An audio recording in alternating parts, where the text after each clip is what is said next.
90% মুসলমানের দেশে প্রত্যেকটি পুরুষের গালের মধ্যে কি থাকা দরকার ছিল? কথা আসতে কইছেন, সবার কি আছে? এটা কি ব্যক্তিগত বিষয় না রাসূলকে ভালোবাসার বিষয়? আচ্ছা বলেন তো, সব নবীদের দাড়ি ছিল না? কোন নবীর দাড়ি ছিল না? দাড়িতে মানুষের সৌন্দর্য বাড়ে না কমে? দাড়িতে মানুষের সম্মান বাড়ে না কমে? কিন্তু এই যে ব্রিটিশের আইন দিয়ে আমরা চলি, সেনাবাহিনীতে পুলিশে দাড়ি রাখতে হইলে কি লাগে? অনুমতি লাগে। তো অনুমতিটা কে দেয়? তাকে এই অধিকার দিল কে? এই ক্ষমতা তাকে কে দিল? 90% মুসলমানের দেশে দাড়ি রাখতে ঊর্ধ্বতন কর্মকর্তা বা অফিসারের কি বলে পারমিশন লাগবে। এটা জাতির সাথে তামসা হতে পারে, এছাড়া আর কিছু না। এ কথাটা কেন বললাম? একজন যুবকের সাথে আমার দেখা হলো, সৌদি আরব থেকে আসছে, সুন্দর চেহারা, দাড়ি টাড়ি আছে। বলল, হুজুর দোয়া করেন, সৌদি থেকে আসছি, উমরাও করছি, রাসূল সাল্লাল্লাহু আলাইহি ওয়াসাল্লামের রওজায়ও গেছি, দাড়ি রেখেছি। 6-7 মাস পরে আবার ওই যুবকের সাথে আমার দেখা হয়েছে, দেখি দাড়ি নেই। জিজ্ঞেস করলাম, দাড়ি কই?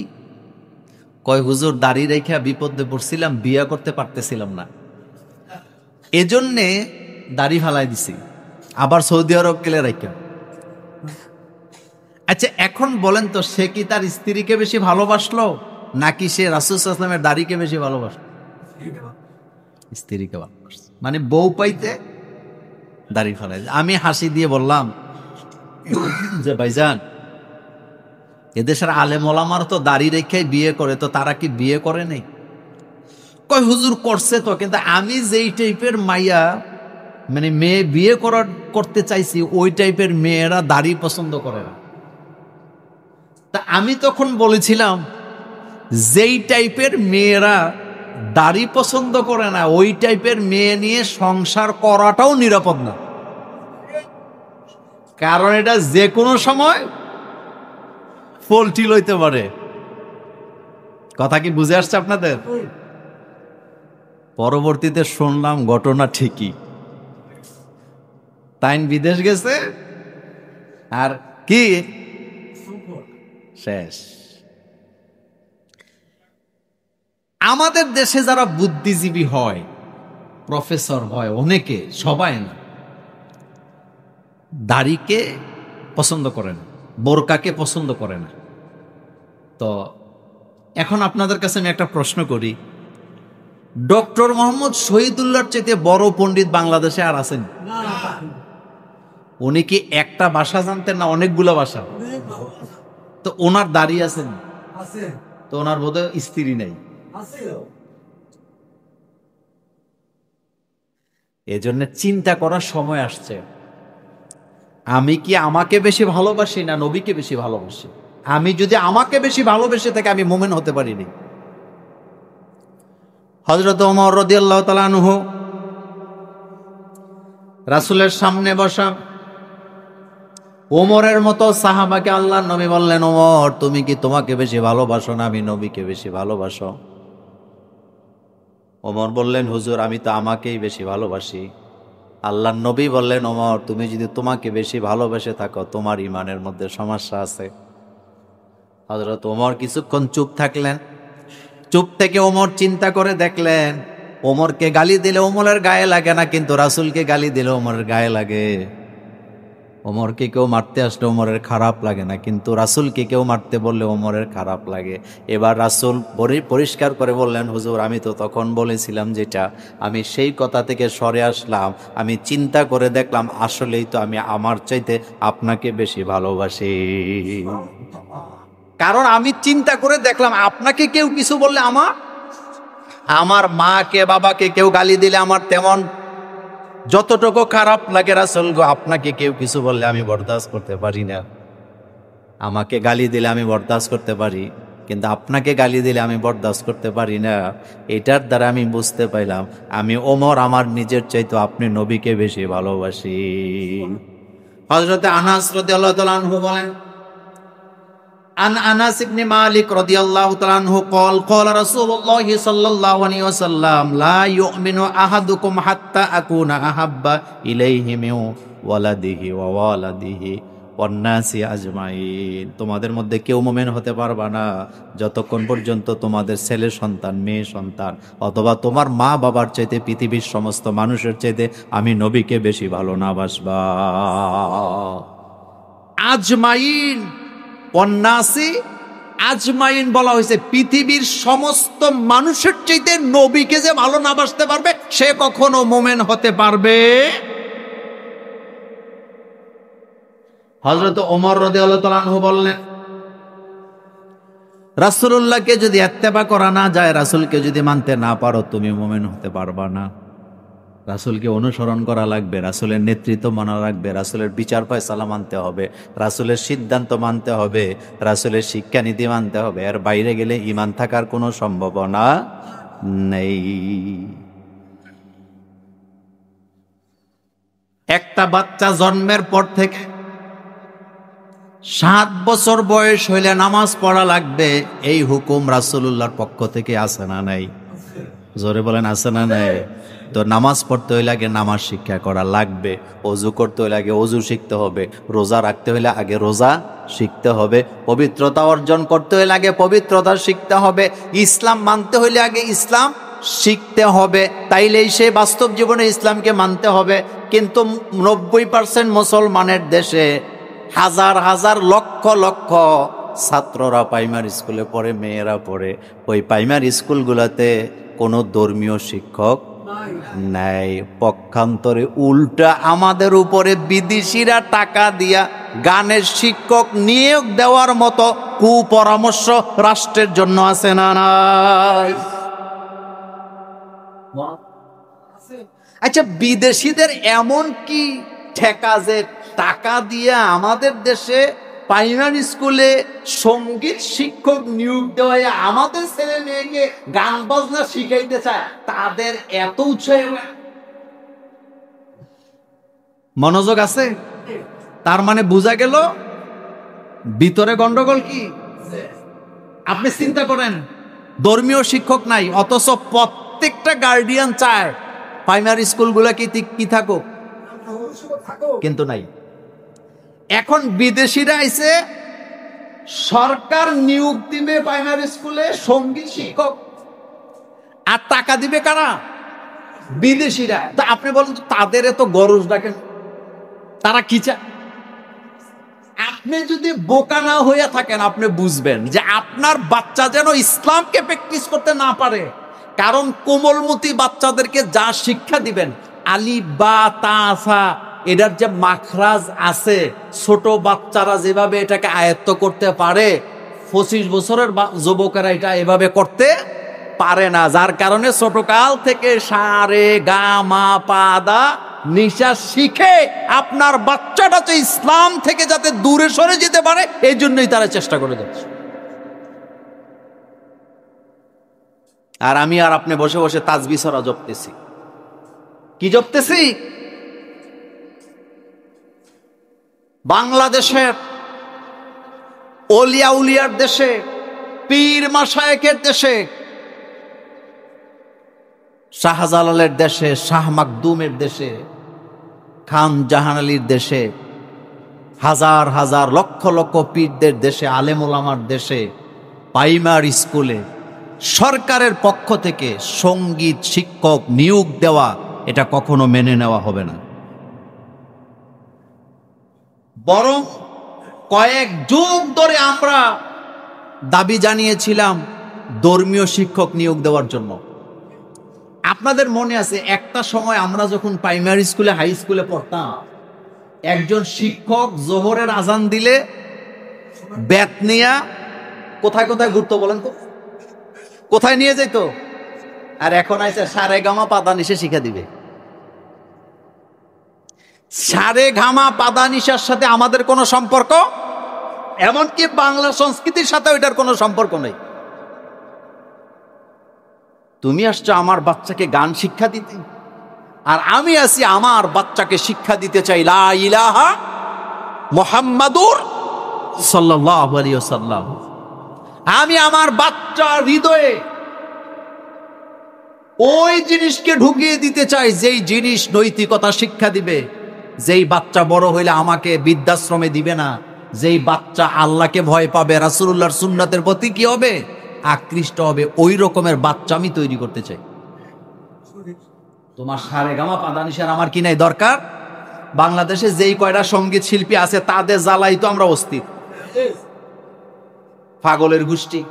আপনারা কয়দিন আগে দেখছেন না, বাংলাদেশের সুদর্শন পুরুষ জানাজাই পারেন, জানাজার নামাজে যে দাঁড়াইতে হয় কিভাবে এটা তো জানি না, সালামতে ফিরেই তো এটাও জানে না। তো ব্যাকল, তুই এত বড় সুদর্শন পুরুষ, বাপের জানাজা না কার জানাজা গেছে আমি জানি না, জানাজায় যাইয়া দাঁড়ায় আছে, সালামও ফিরায় নাই, আবার গেছে তো গেছে মেয়েদের ফ্লাজও পড়ে গেছে। কি পড়ে গেছে কথা কর না কেন, কি পড়ে গেছে? তো এটা কি সুসন্তান না কুসন্তান? তার যেই কয়টা আছে এদের জ্বালাই তো আরো অস্থির। এখন আবার সঙ্গীত শিক্ষক নিয়োগ দিতে হবে কেন?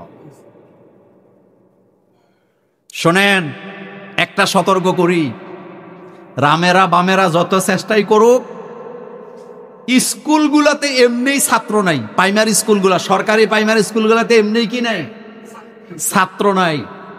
আপনাদেরকে হুঁশিয়ার করি, যদি প্রাইমারি স্কুলে সঙ্গীত শিক্ষক নিয়োগ দেওয়া হয়, মুসলমানেরা এমনিতেই তো বাচ্চা নাই, আপনাদের স্কুলগুলাতে ছাগল ছানা ঘুমায়।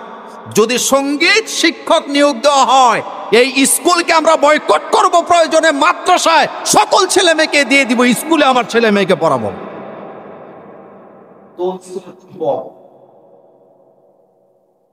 প্রাইমারি স্কুলগুলোর দশা কি দেখেন তো, বেঞ্চ আছে কিন্তু পড়ালেখা ছাত্র নাই। এ কথাগুলো সত্য না মিথ্যা? এমনি এমনি হয় নাই। আজকে ঢাকা ভার্সিটি সহ মেডিকেল কলেজগুলোতে মাদ্রাসার ছাত্র কম না বেশি? গলা থেকে ধরার পরেও মাদ্রাসা ছাত্র বেশি। এই বছর ডাকসুতে যে নির্বাচন করতেছে, ভিপি নির্বাচন, তারা তো মেধাবীরাই করতেছে নিশ্চিত, কিন্তু আপনি কি জানেন তাদের মধ্যে 10 জনই মাদ্রাসা ছাত্র? কয়জন? ষড়যন্ত্র করে কোনো লাভ? তোমার ওই সারেগামা পাদানিশা শান্তি নিকেতনের বাণী শোনার জন্য আমরা বাচ্চাদেরকে স্কুলে দেই নাই। বাচ্চাদেরকে আমরা স্কুলে দিয়েছি নৈতিকতা শেখার জন্য, দেশপ্রেম শেখার জন্য।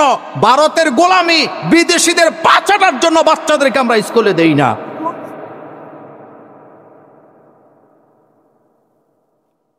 রব্বি জিদনি, বলেন রব্বি জিদনি। জ্ঞান আমাদেরকে কে দেয়? রাসূলুল্লাহকে আল্লাহ পাক শিক্ষক হিসাবে দুনিয়াতে পাঠিয়েছেন।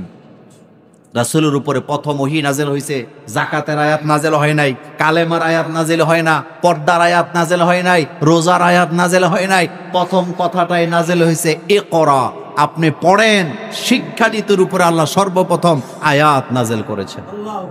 সমস্ত নবীদেরকে জ্ঞান দিয়েছে কে বলেন তো? আল্লাহ পাক দিয়েছে। আপনার বাচ্চাটা যদি ছোট কাল থেকে ইসলাম শিখে প্র্যাকটিস করে, আপনার মেয়েটা যদি ইসলাম প্র্যাকটিস করে, সে যত বড় মঞ্চে যাক, কারো সামনে মাথা নত। আপনাদের একটা মজার কথা শোনাই, আশ্চর্য হবেন আপনারা। কয়েকদিন আগে চীনে তারা যে জাপান থেকে মুক্ত হয়েছে, তাদের এই দিবসে তারা একটা কি করলেন, কুচকাওয়াজ এর আয়োজন করলেন। পৃথিবীর প্রায় 26টি দেশে রাষ্ট্রপ্রধানকে তারা সেখানে দাওয়াত দিয়েছেন। ওইটা নিয়ে আমার কোনো কথা নাই, কিন্তু যেই জায়গাটা আমি আশ্চর্য হয়েছি, মালয়েশিয়ার কি বলে প্রেসিডেন্টের স্ত্রী তার সাথে ছিলেন। মালয়েশিয়ার প্রেসিডেন্টের নাম কি? ডক্টর না, আনোয়ার ইব্রাহিম। আনোয়ার ইব্রাহিমের স্ত্রীর নাম হলো ডক্টর আজিজা। বলেন ডক্টর। সে যখন মঞ্চে গেছে, তো চীনের প্রেসিডেন্ট স্বভাব সুলভ ভাবে স্বাগত জানাবার জন্য সবার সাথে হাত মিলায়। মনোযোগ আছে আপনাদের?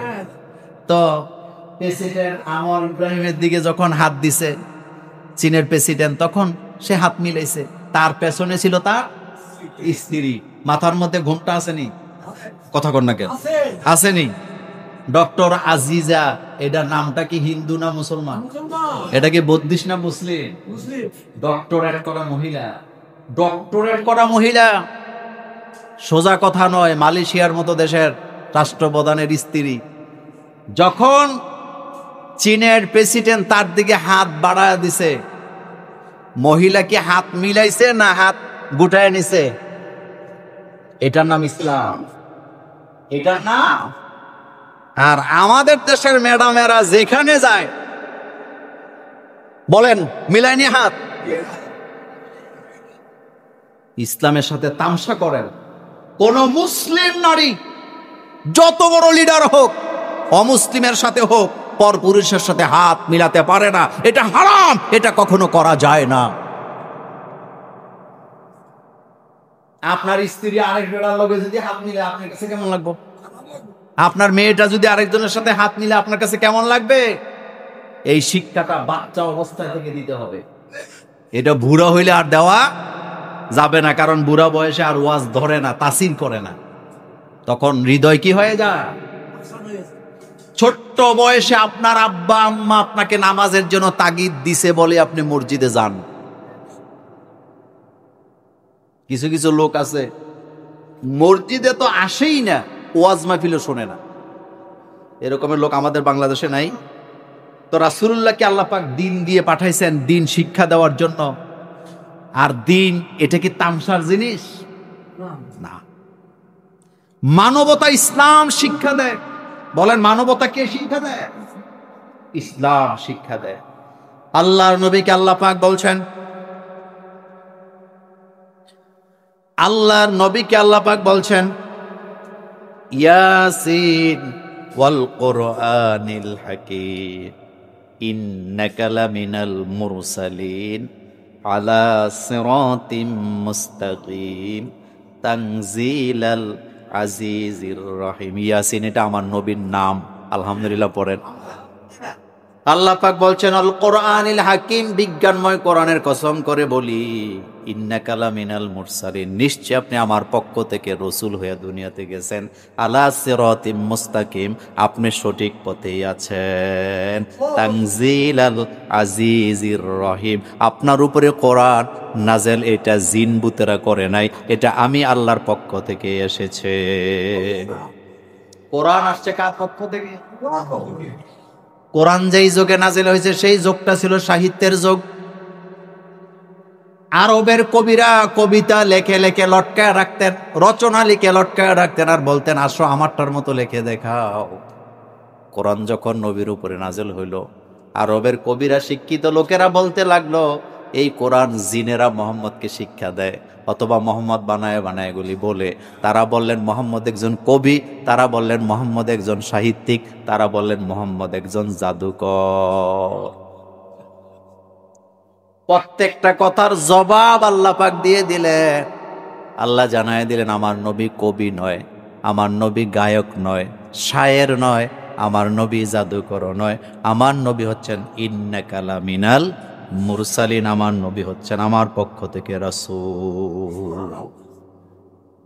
তিনি হচ্ছেন রাসূল। দায়িত্ব কি? হুয়াল্লাযী আরসালা রাসূলাহু বিল হুদা ওয়া দীনিল হক লিইয়ুযহিরাহু আলাদ-দীনি কুল্লিহি ওয়া কাফা বিল্লাহি শাহীদা।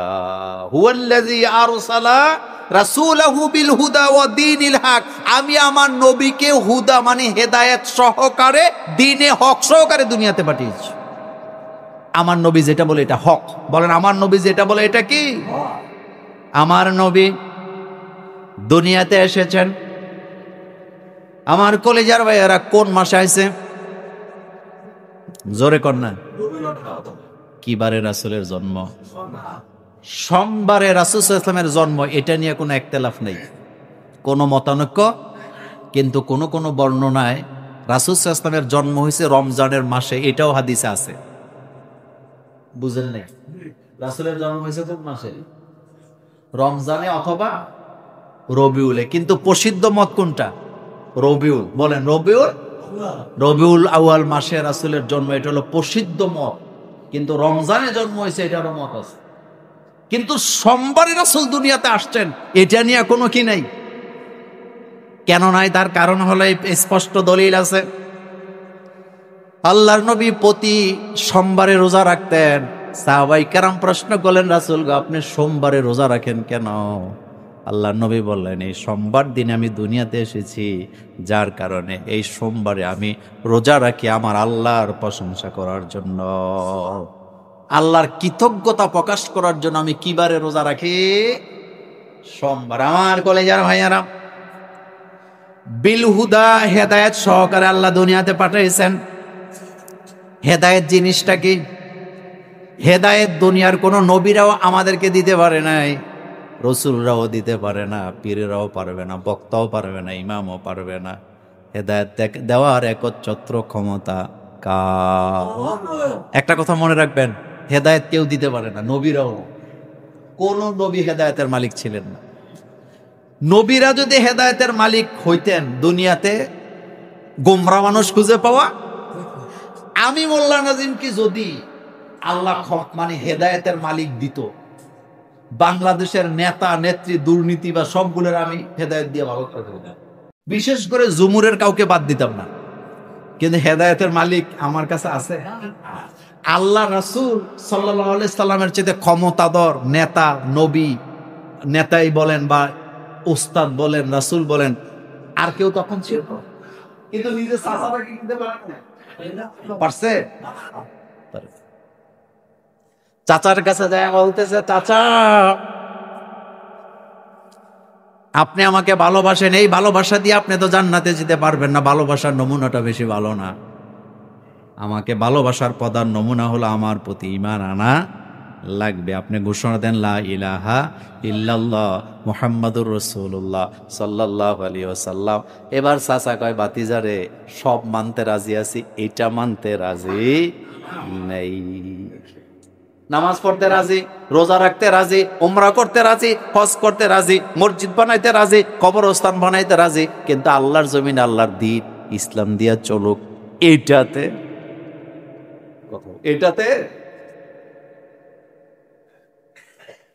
নামাজ যদি আল্লাহর হুকুমে পড়তে পারেন, রোজা যদি আল্লাহর হুকুমে রাখতে পারেন, উমরা যদি আল্লাহর হুকুমে করতে পারেন, তাহলে বিচার ব্যবস্থা, শিক্ষা ব্যবস্থা, অর্থনীতি, সমাজনীতি, সব নীতিতে আল্লাহর আইন মানলে আপনার সমস্যাটা কোথায়? সমস্যাটা আসলে আপনার না, সমস্যাটা যাদের, তারা আপনারে টাকা দিয়ে মুখ বন্ধ করায় রাখছে যাতে আপনি এই লাইনে যেতে না পারেন।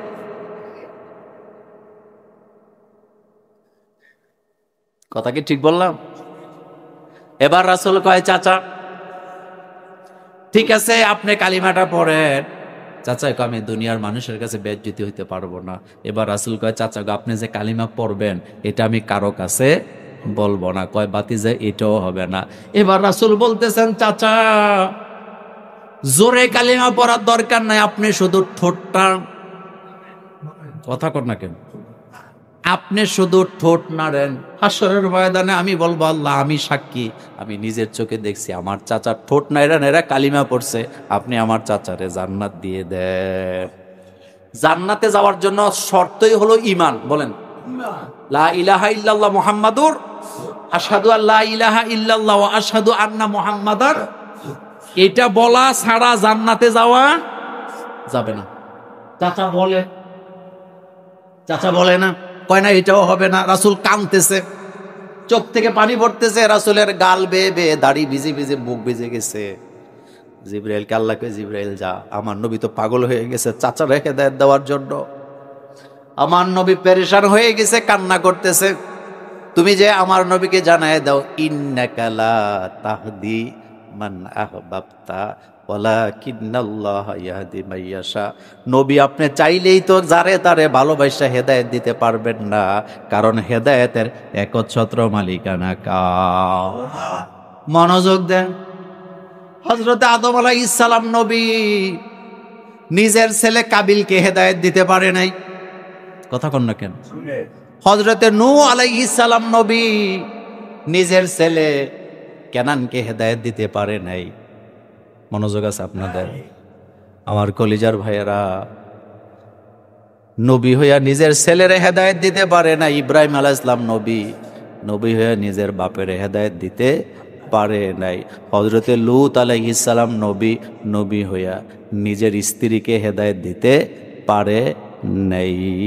আমার কলিজার ভাইয়েরা, এইভাবে করে করে হযরতে ইয়াকুব আলাইহিস সালাম নবী, তার অধিকাংশ ছেলেকে তিনি হেদায়েত দিতে পারেন নাই। আপনার আমার নবী, নবী শেষ নবী, বিশ্ব নবী, নিজের চাচাকে হেদায়েত দিতে পারে নাই। এটার দ্বারা প্রমাণ হয় হেদায়েতের মালিক কে। পীরের দরবারে যাবেন শিক্ষা গ্রহণের জন্য, ওখানে গেলে হেদায়েত পাইয়া যাবেন, এত সোজা না। বয়ান শুনবেন হেদায়েত পাওয়ার উদ্দেশ্যে, কিন্তু বয়ান শুনলেই যে হেদায়েত পাইবেন ব্যাপারটা এমন না। আমার কলেজের ভাইয়েরা, ভিক্টোরিয়া কলেজে পড়তাম ইসলামী স্টাডিজে, আমাদের সাথে হিন্দু ছিল ইসলামী স্টাডিজে পড়তো, হিন্দু ভদ্রলোক, কিন্তু ইসলামী স্টাডিজের টিচার আসেনি। উনি পড়ায় কিন্তু হেদায়েত নেয় নাই। তাহলে হেদায়েতটা কে দেয়? আল্লাহ। আমি এত ওয়াজ করলে আপনি হেদায়েত হয়ে যাবেন ব্যাপারটা এমন না। এই জন্য হেদায়েত চাইতে হবে কার কাছে? রব্বানা লা তুযিগ কুলুবানা বাদা ইয হাদাইতানা ওয়া হাব লানা মিন লাদুনকা রাহমাতান ইন্নাকা আনতাল ওয়াহ্হাব। এবার বলেন হেদায়েতের মালিকানা কার? এত বুঝাই, মাজারে যাইেন না, বন্ধ দেয়নি। এত বুঝাই, বাপ মারে খাওয়ান, মাজারে দিয়ে লাভ নাই, বন্ধ দেন। আশ্চর্য হবেন, রাজবাড়িতে মোরাল পাগলা মারা গেছে। নাম দিও, মানে নাম শুনলে মানুষ ভয় পাওয়ার মতো অবস্থা। নাম কি? মোরাল পাগলা। কথা কন না কেন? কি পাগলা? হেতে মারা যাওয়ার পরে 12 ফুট উঁচা মাজার বানাইছে, তাও কাবাগরের মতো ডিজাইন দিয়ে। এই যুগে, তথ্য প্রযুক্তির যুগে, যেই যুগে ঘরে বসে কোরআন হাদিস শিক্ষা করা যায়, সেই যুগেও এই ব্যবসাগুলো চলে। অনেক জায়গায় যায় দেখবেন মাজারটারে চাকচক্য করে বানায় রাখছে, কিন্তু মাজারের পাশে মসজিদ, 50 বছর ধরে কাজ চলে, কিন্তু কাজ এখনো শেষ হয় নাই। আপনাকে মোল্লা ভাই একটা প্রমাণ দেন। বাইজিদ বোস্তাম কোথায়? কোথায়? কালকে যান গাড়ি ভাড়া করে, আমি গাড়ি ভাড়া দেব, দেখে আসেন। মসজিদের কাজ চলতেছে 25 বছর যাবত, এখনো শেষ হয় না, কিন্তু মাজার চকচক করতেছে। পাগলা মসজিদে দান করলে বেশি সওয়াব হবে। পাগলা শব্দটা আছে বলে পাগলা মসজিদে দান করতেছে।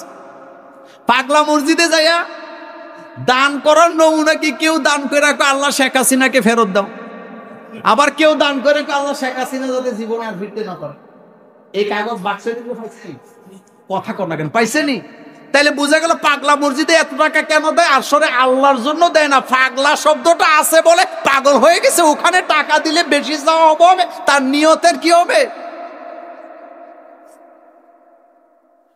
আকীদার মধ্যে গন্ডগোল। আকীদার মধ্যে পাগলা মসজিদের বর্তমান ব্যালেন্স আছে প্রায় 90 থেকে 100 কোটি টাকা। কথা কম না, কয়শো কোটি টাকা। আর কত মসজিদ মুসল্লি জায়গা হয় না, পানি পড়ে পড়ে আছে, টাকা দেয় না। তাহলে বোঝা গেল পাগলা শব্দটা আছে বলে কি বাংলাদেশে বাবাদের যে কত না। দেখেন, বাবা, ল্যাংটা বাবা, কাইসা বাবা, ওই দিন শুনলাম উজুরি বাবা। মানে উজুরি বাবা মানে কি? মানে উনি বাবা নাকি মাঝে মধ্যে উজুরি বাইর করে ফেলতো, বাইর করে ধুইয়া টুইয়া আবার এটা ভিতরে ভিতরে ঢুকাই দিত। মানুষের আকীদা এমন হয়। গালি তো জীবনে খাই, খাওয়ার মধ্যে কোনো সমস্যা নাই, কিন্তু গালি খাইলে তো গুনাহ মাফ হইব নাকি? একবার আমি একেবারে মহব্বত করে দুষ্টামি করে বলেছিলাম, একটা কাজ করেন, আপনারা যাদেরকে হক্কানি ফির বলেন, যাদেরকে বাঘে চিনে, হরিণে চিনে, শিয়ালে চিনে, চিড়িয়াখানার মধ্যে বাঘ আসেনি, তো 10-12 জন পিসা হুজুরে নিয়া জুব্বা টুব্বা পড়াইয়া বাঘের খাঁচার ভিতরে ঢুকাইয়া দিয়ে রাখেন, 2-3 দিন থাকুক তারা বাঘের সাথে, দেই তাদেরকে কেমন চিনে। রাজি হবে? কথা কর না কেন? রাজি হবে? হবে না। নবী তার চাচাকে জান্নাত দিতে পারে না, চিন্তা করছেন? আর আপনারে চিনে না, জানে না, আপনি তারে হাদিয়া দিলে সে আপনাকে জান্নাত দিয়ে দিবে, আপনাকে সে হেদায়েত দিয়ে দিবে? আস্তাগফিরুল্লাহ, আস্তাগফিরুল্লাহ। হেদায়েতের মালিক কে? আচ্ছা, যে লোকটার নামাজ পড়ে, আপনি সাধারণ কমন সেন্সে ওই লোকটার হেদায়েত আছে নাকি না? আছে, বলেন আছে নাকি নাই? যেই লোকটা নামাজ পড়ে তার তো হেদায়েত আছে, কিন্তু হেদায়েত থাকার পর আল্লাহ পাক বাধ্যতামূলক করে দিলেন, নামাজে যখন দাঁড়াবা তখন বলবা ইহদিনাস সিরাতাল মুস্তাকিম। এটা প্রত্যেক রাকাতে আসে না? নাই। আল্লাহ আপনি আমার সঠিক পথে দেখান, ওয়ালা দলিন, ওই পথে নিয়েন না যেই পথের লোকেরা আপনার আযাব আর গজবে পতিত হয়েছে, যারা গোমরা, তাদের পথে নিয়েন না। প্রত্যেক নামাজে হেদায়েতের কথা বলা লাগে, তার কারণ হলো ঈমান আনা সহজ, হেদায়েতের পথে টিকে থাকা কঠিন। ঈমান আনা টিকে থাকা, ঈমান আনা সহজ, বলেন ঈমান আনা টিকে থাকা, টিকে থাকা কঠিন। হেদায়েতের পথে টিকে থাকা যায় না। মা বাপের ওয়াজ বাংলাদেশে কম হয় না, বেশি হয়, কিন্তু এরপরে মা বাপের উপরে অত্যাচার করে এমন মানুষ বোধহয় আমাদের দেশে নেই। হাত পা ভেঙে ফেলে। আমার কলেজের ভাইয়ারা, এই ব্যাপারে শেষ কথা বলে দেই, বিশ্ব নবী দুনিয়াতে আসার আগে নারীদের কোনো ইজ্জত, কোনো সম্মান ছিল না। আমাদের দেশে বুদ্ধিজীবী আছে না নাই? এবার খেয়াল করেন, আমাদের দেশের বুদ্ধিজীবীদের বুদ্ধির নমুনা কি? মুসলিম ধর্মে কোরআনের আইনে এক ছেলে পাইবে বাপের সম্পদ যদ্দূর, 2 বোনে পাবে তদ্দূর। এখন তাদের ঘুম নাই, টকশো করে, আর্টিকেল লেখে, বই লেখে, এই জায়গায় নারীদেরকে ঠকাইছে। মনোযোগ আসেনি? কেন ঠকাইছে?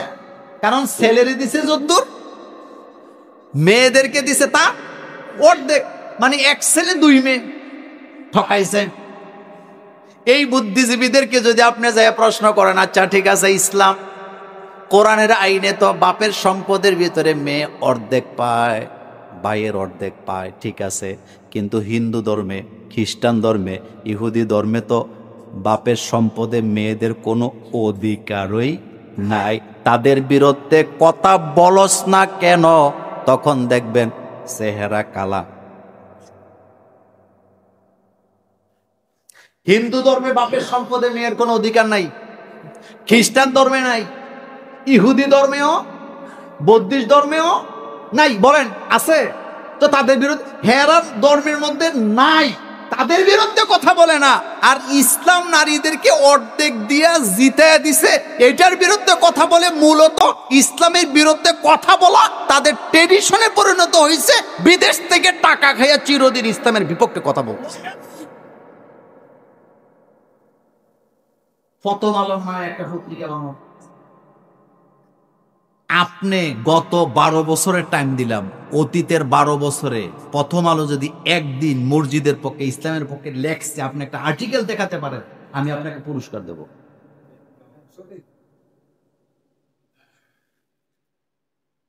কিভাবে দালালি করা যায় বিদেশিদের, এই চিন্তা তাদের মাথায়, কিভাবে ইসলামকে ঠকানো যায়। তবে একটা কথা ঠিক, তারা যত বিরোধিতা করছে, বাংলাদেশে মাদ্রাসার সংখ্যা তত, কথা কন না, বাড়ছে না কমছে? আরো বাড়বে, আরো বাড়বে, অপেক্ষা করেন। বাংলাদেশে এমন কোন গড় বর্তমানে নাই, আমার জানা নাই, যে তার গড়ে ইসলাম নাই। ইসলাম আছে, প্র্যাকটিস করতে পারে না। ইসলামকে দমানোর জন্য যত কাহিনী, যত কিছু বলে, এগুলা সব হইলো ধোকাবাজি। বলেন এগুলা সব কি? ধোকাবাজি। আচ্ছা বলেন তো, ইসলাম কি মক্কা মদিনা থেকে আসছে না পাকিস্তান থেকে আসছে? কথা আসতে কোন কে? জোরে বলেন। ইসলাম কি ইরান থেকে আসছে না মক্কা মদিনা থেকে আসছে? ইসলাম কি আজমি শরীফ থেকে আসছে না মক্কা মদিনা থেকে আসছে? আপনি ইসলামের কথা বললে যদি আপনারে কোনো কিছু ট্যাগ লাগায় কোনো দেশের দালাল বলা হয়, বুঝবেন মূলত ওই দেশের দালাল আপনারে বলতেছে না, আপনি ইসলাম প্র্যাকটিস করেন বলে এদের সহ্য হইতেছে না। কিন্তু তারা যত কথা বলছে, বাংলাদেশে ইসলামের প্রচার তত বাড়ছে।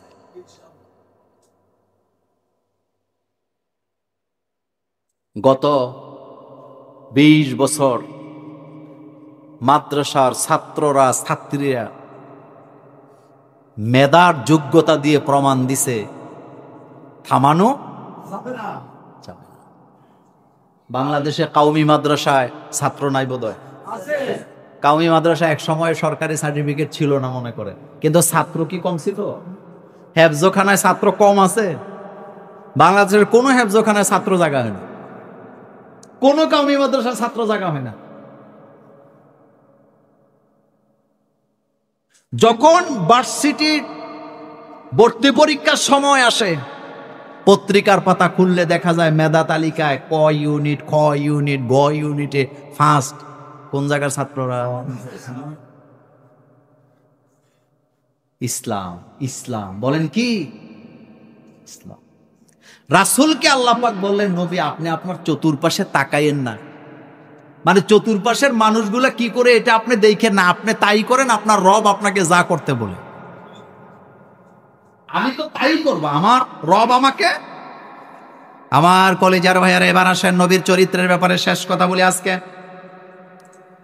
আল্লাহর নবীর ব্যাপারে আল্লাহ পাক বলছেন, আমার নবী কখনো নরম কখনো গরম। মনোযোগ আছে নেই? কিন্তু কিছু কিছু লোকের আমার নবীর শুধু নরম দিকগুলো বর্ণনা করে, নবী যে মাঝে মধ্যে কঠোর হয়েছে সেগুলাও বলতে চায় না। নবী কি সারা জীবন নরম ছিল? না, সব জায়গায় নরম ছিল না। রহমাতুল্লিল সব জায়গায় নরম হইলে রাষ্ট্র চালানো যায়, সব জায়গায় নরম হইলে নবুয়তের দায়িত্ব পালন করা যায়। আল্লাহ বলতেছে মুহাম্মাদুর রাসূলুল্লাহ, পড়েন মুহাম্মাদুর রাসূলুল্লাহ ওয়াল্লাযীনা মাআহু আশিদ্দাউ আলাল কুফফার রুহামাউ বাইনাহুম তারাহুম রুকআন সুজ্জাদান ইয়াবতাগুনা ফাদলাম মিনাল্লাহ। মুহাম্মাদুর রাসূলুল্লাহ, মুহাম্মদ হচ্ছেন আল্লাহর রাসূল। ওয়াল্লাযীনা মাআহু আশিদ্দাউ আলাল কুফফার, কুফরের ব্যাপারে আমার মুহাম্মদ শক্ত। সুবহানাল্লাহ। কুফরের ব্যাপারে কিন্তু রহমাউ বাইনাহুম, তোমাদের ব্যাপারে আমার নবী নরম, মানে মোমেনের ব্যাপারে নরম, কুফরের ব্যাপারে আমার নবীকে শক্ত করেছে কে? আবার আরেক আয়াতে আল্লাহ বলছে, নবী আমি আপনাকে একটা কোমল চরিত্র দান করেছি, যেই চরিত্র দেখে লোকেরা আপনার নিকটবর্তী হয়, আপনার থেকে দূরে সরে যায় না। রাসূল যখন কথা বলতেন, মানুষ কথা না শুনে থাকতে পারত না। এই যে আম্মা বাদ, বক্তৃতার মধ্যে আমরা খুতবার মধ্যে পড়ি না, আম্মা বাদ, এই শব্দ সর্বপ্রথম বক্তৃতায় ফিট করেছেন মুহাম্মাদুর সাল্লাল্লাহু আলাইহি ওয়াসাল্লাম। রাসূলের বক্তৃতা কেমন ছিল, খুতবা কেমন ছিল, এই ব্যাপারে চ্যাপ্টার আছে হাদিসের মধ্যে। রাসূল বক্তৃতা শুরু করতেন, প্রথমে প্রশংসা করতেন কার? আল্লাহ। আর আমরা করি কার? আপনারা কোন? নাহমাদুহু ওয়া নাস্তাঈনুহু ওয়া নাস্তাগফিরুহু, আল্লাহর প্রশংসা দিয়ে বক্তৃতা শুরু করতে হয়। এই বিশ্ববাসীকে সর্বপ্রথম জানিয়েছেন মুহাম্মদুর রাসূলুল্লাহ সাল্লাল্লাহু আলাইহি ওয়াসাল্লাম। এমন কোন সেক্টর নাই রাসূল কাজ করে নাই মানবতার কল্যাণে। গুগল কি আমরা চালাই না ইহুদিরা চালায়? কিন্তু গুগলে যদি আপনি লেখেন পৃথিবীর সর্বশ্রেষ্ঠ সর্বকালের মহামানবকে, কার নাম? নবীজির নাম। সেজন্য আসেন রাসূলের প্রতি আকৃষ্ট হই। ওই যে প্রথম কথা, সময় চলে যায়, বলা যায় না। ছেলে মেয়ে মা বাপের চেয়ে রাসূলকে কম ভালোবাসতে হবে না বেশি ভালোবাসতে হবে? অনেক বেশি ভালোবাসতে। জীবনের চাইতেও বেশি। যদি ভালোবাসতে না পারেন আপনি মোমেন হতে পারবেন না। হযরত ওমর ফারুক রাদিয়াল্লাহু তাআলা আনহু বলেন, কেউ যদি রাসূলুল্লাহ সাল্লাল্লাহু আলাইহি ওয়াসাল্লামের ইত্তেবা না করে, অনুসরণ না করে, সেও মোমেন হতে পারবে না। অনুসরণ কি নবীকে করতে হয় নাকি দুনিয়ার মানুষকে করতে হবে? নবীকে। কেন করবেন নবীকে অনুসরণ? এটার কারণ আছে। কারণটা হলো, পৃথিবীতে যত মানুষের আগমন ঘটছে সব মানুষের চরিত্র হলো দুইটা। জোরে বলেন কয়টা? একটা হলো পাবলিক ক্যারেক্টার, আর একটা হলো পার্সোনাল ক্যারেক্টার। একটা হলো ঘরের ভিতরের চরিত্র, আরেকটা হলো বাইরের চরিত্র। ঘরের ভিতরের চরিত্র স্ত্রী জানে কত খারাপ, কিন্তু বাইরে যখন আসে জামা কাপড় পরে আসে। কিন্তু আপনার আমার নবীর চরিত্র দুই রকম ছিল না, সব জায়গায় কয় রকম। এই জন্য রাসূল তার স্ত্রীদেরকে ডেকে বললেন, ও আমার স্ত্রীরা, দিনের আলোতে রাতের আধারে, মনোযোগ আছে, দিনের আলোতে রাতের আধারে আমার মধ্যে যা দেখতে পাও সবগুলা খুলে খুলে মানুষকে বলে দাও। দিনেরটা বলা যায়, রাতেরটা বলা যায় না। আম্মা জান আয়েশা সিদ্দিকা রাদিয়াল্লাহু তাআলা আনহার সাথে রাসূল বেডরুমে কি করতেন এগুলা হাদিসে আসেনি? কিন্তু কোন নেতা বেডরুমে কি করে এটা আসেনি লেখা। ইতিহাস যখন লেখে, নেতারে আসমান নিয়ে উড়ায় লিখতে লিখতে, আর পাবলিক এটারে টাইনা নিচে নামায়। পৃথিবীতে একমাত্র ব্যক্তি মুহাম্মদ সাল্লাল্লাহু আলাইহি ওয়াসাল্লাম, তার চরিত্র লিখতে গিয়ে এক কলম বেশি লেখার দরকার হয় নাই। শেখ সাদী, বিশ্বকবি শেখ সাদী রাহিমাহুল্লাহ, তিনি বলেছেন, আমি রাসূলুল্লাহকে নিয়ে কবিতা লিখতে চাইলাম, আমার মাথায় আসলো যেই নবীর প্রশংসা আল্লাহ করে, আমি শেখ সাদীকে যদি সারা পৃথিবীর সমস্ত কাগজ দিয়ে দেওয়া হয়, কিয়ামত পর্যন্ত যদি মুহাম্মদ সাল্লাল্লাহু আলাইহি ওয়াসাল্লামের প্রশংসা করতে থাকি, নবীর প্রশংসা করে শেষ করা যাবে না। অরফানা লাকা যিকরাক, বলেন অরফানা লাকা যিকরাক। এমন কোন জায়গা নাই যেখানে রাসূল সাল্লাল্লাহু আলাইহি ওয়াসাল্লামের প্রশংসা করা হয় না। রাসূল, পৃথিবীর কেউ চলে গেলে তার উম্মত দিনে দিনে কমে যায়, একমাত্র ব্যক্তি মুহাম্মাদুর উম্মত দিনে দিনে বাড়ে না কমে? বাড়ে না কমে? রাসূল সাল্লাল্লাহু আলাইহি ওয়াসাল্লামের ব্যক্তিত্ব নিয়ে আপনি কথা বলতে চান, শেষ করতে পারবেন না। এক কথায় রাসূলকে নিয়ে আলোচনা করে শেষ করা যাবে না, কিয়ামত হয়ে যাবে, শেষ করতে পারবেন। কি চরিত্র ছিল, কি চরিত্র! সকল জায়গায় তিনি সাকসেস, সকল জায়গায়। তিনি তার স্ত্রীদের সাথে কি আচরণ করেছেন, তিনি শ্রমিকদের সাথে কি ব্যবহার করেছেন, তিনি তার খাদেমের সাথে কি আচরণ করেছেন, হাদিসে আসেনি? তিনি কি খাদেমের উপরে জুলুম করতেন? কর্মচারীদের বেতন মাইরে দিতেন না। যাই হোক, রাসূলের চরিত্র নিয়ে কথা বলছিলাম। আমার নবীর চরিত্র ফুলের চাইতেও বল। এই জন্য নবীকে অনুসরণ করি, তার প্রমাণ দিতে হবে কি করে? সুন্নাহ। আল্লাহর নবী বললেন, মান আহিয়া সুন্নতি ফাকাদ আহাব্বানি, যে ব্যক্তি আমার একটা সুন্নতকে জীবিত করলো সে যেন আমি নবীকে ভালোবাসলো। অমান আহিয়া সুন্নতি ফাকাদ আহাব্বানি, যে আমাকে আমার সুন্নতের ইত্তেবা করলো সে আমাকে ভালোবাসলো। মাইফিল জান্নাহ, সে আমার পাশের জান্নাতে থাকবে। আরে এক হাদিসে আছে, মান আহাব্বা সুন্নতি ফাকাদ আহাব্বানি ওমান আহাব্বানি কানা মাইফিল জান্নাহ। নবীর সুন্নত ছাড়া জান্নাতে যাওয়া যাবে না। নেতার বয়স ৮৬ বছর, হাসপাতালে নাকি মৃত্যুর সাথে ফাঞ্জা লড়তেছে, এখনো গালে দাড়ি উঠেনি। কথা কোন না কে আসেনি? হেডের পিছে দৌড়াইতেছেন আপনি, হেডের পিছে দৌড়াইতেছেন। আপনারা যদি সিদ্ধান্ত নিতেন যেই নেতা নামাজ পড়ে না, রাসূলের সুন্নাহ মানে না, তার আমি নেতা মানি না, দেখতেন দাড়ির দুম লেগে যেত। দেখেন না, নির্বাচন হলে টুপি মাথার দেয়, কি লিগে দেয়? কারণ জানে এদেশে নামাজি লোক বেশি। কথা ঠিক নেই? বাংলাদেশের পরিবেশে টুপির একটা আলাদা কি আছে, মর্যাদা আছে। তাই এখন বুঝে যে এটা পড়লে মানুষে বুঝবে আমি খুব মোমেন বান্দা, কালিমা সুর। মোমেন বান্দা কালিমা চোর। এমন আছে তো আছে। মানুষকে ধোকা দিয়েন না, মানুষকে ধোকা দিয়েন না। আল্লাহ আমাদেরকে হেফাজত করুক, আমরা বলি আমিন।